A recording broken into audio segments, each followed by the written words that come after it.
Hi guys, welcome to my channel. ಇವತ್ತು ಸೌರೆಕಾಯಿ ಪಲ್ಯ ಮಾಡುವ ವಿಧಾನ ನೋಡೋಣ ಬನ್ನಿ.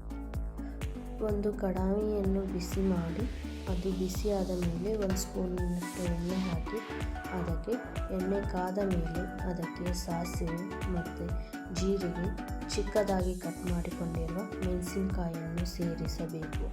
ನಂತರ ಅದಕ್ಕೆ ಒಂದು ಚಿಕ್ಕದಾಗಿ ಕಟ್ ಮಾಡಿರುವ ಈರುಳ್ಳಿಯನ್ನು ಸೇರಿಸಿ ಚೆನ್ನಾಗಿ ಬಾಡಿಸಿಕೊಳ್ಳಬೇಕು. ಈ ಥರ ಚೆನ್ನಾಗಿ ಕಂದು ಬಣ್ಣ ಬರೆಯುವವರೆಗೂ ಚೆನ್ನಾಗಿ ಈರುಳ್ಳಿಯನ್ನು ಬಾಡಿಸಿಕೊಳ್ಳಬೇಕು. ಅದರಿಂದ ಎಲ್ಲ ಹಸಿ ಸ್ಮೆಲ್ ಹೋಗುವವರೆಗೂ ಚೆನ್ನಾಗಿ ಬಾಡಿಸಿ ನಂತರ ಅದಕ್ಕೆ ಕರಿಬೇವನ್ನು ಸೇರಿಸಿ ಅದನ್ನು ಚೆನ್ನಾಗಿ ಬಾಡಿಸಬೇಕು. ನಂತರ ಅದಕ್ಕೆ ಚಿಕ್ಕದಾಗಿ ಕಟ್ ಮಾಡಿರುವ ಟೊಮೆಟೊವನ್ನು ಸೇರಿಸಬೇಕು. ಅದನ್ನು ಕೂಡ ಚೆನ್ನಾಗಿ ಮಿಕ್ಸ್ ಮಾಡಿಕೊಳ್ಳಬೇಕು. ಹೀಗೆ ಚೆನ್ನಾಗಿ ಮಿಕ್ಸ್ ಮಾಡಿಕೊಳ್ಳೋದ್ರಿಂದ ಅದರಲ್ಲಿರುವ ಹಸಿ ಸ್ಮೆಲ್ಲೆಲ್ಲ ಹೋದರೆ ಚೆನ್ನಾಗಿ ಟೇಸ್ಟ್ ಬರುತ್ತೆ. ಈ ಟೈಮಲ್ಲಿ ಇವಾಗ ಸ್ವಲ್ಪ ಉಪ್ಪನ್ನು ಸೇರಿಸಿ ಚೆನ್ನಾಗಿ ಮಿಕ್ಸ್ ಮಾಡಿಕೊಳ್ಳಬೇಕು.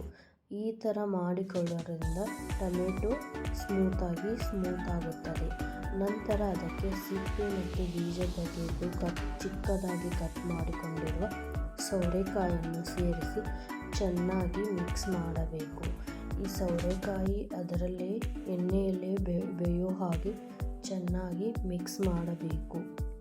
ಅದಕ್ಕೆ ಉಪ್ಪನ್ನು ಸೇರಿಸಿಕೊಳ್ಳಬೇಕು. ಇವಾಗ ಉಪ್ಪನ್ನು ಸೇರಿಸಿದ ಮೇಲೆ ಅದನ್ನು ಚೆನ್ನಾಗಿ ಮಿಕ್ಸ್ ಮಾಡಿಕೊಳ್ಳಬೇಕು. ಈ ಥರ ಉಪ್ಪನ್ನು ಸೇರಿಸಿದರೆ ಅದು ಚೆನ್ನಾಗಿ ಸಾಫ್ಟ್ ಆಗುತ್ತೆ.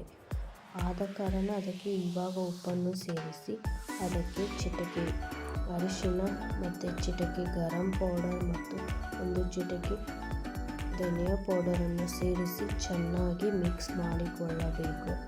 ಈ ಟೈಮಲ್ಲಿ ಹಾಕಿ ಮಿಕ್ಸ್ ಮಾಡಿಕೊಳ್ಳೋದ್ರಿಂದ ಸೌರೆಕಾಯಿಗೆ ಚೆನ್ನಾಗಿ ಅದು ಹೊಂದಿಕೊಳ್ಳುತ್ತದೆ. ಇವಾಗ ಚೆನ್ನಾಗಿ ಮಿಕ್ಸ್ ಆದ ಮೇಲೆ ಇದನ್ನು ಒಂದು 5 ಮಿನಿಟ್ಸ್ ಕುದಿಯಲು ಬಿಡಬೇಕು.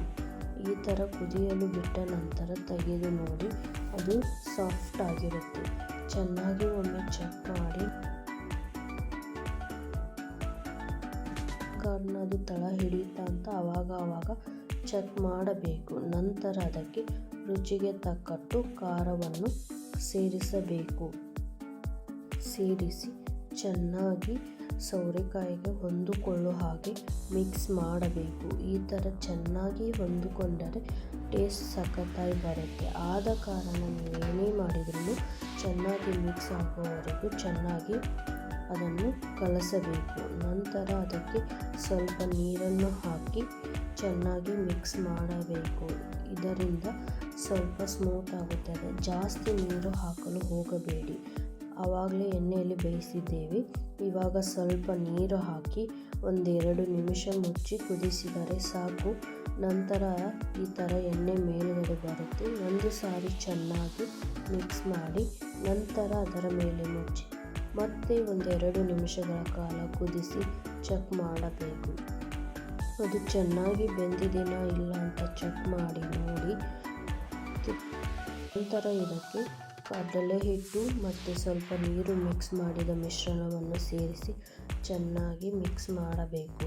ಇದರಿಂದ ನಮಗೆ ಸ್ವಲ್ಪ ಥಿಕ್ನೆಸ್ ಆಗಿ ಬರುತ್ತೆ. ಅದು ಹಾಕಿದ ಮೇಲೆ 1 ನಿಮಿಷ ಕುದಿಯಲು ಬಿಟ್ಟು ನಂತರ ಮತ್ತೆ ಚೆಕ್ ಮಾಡಬೇಕು.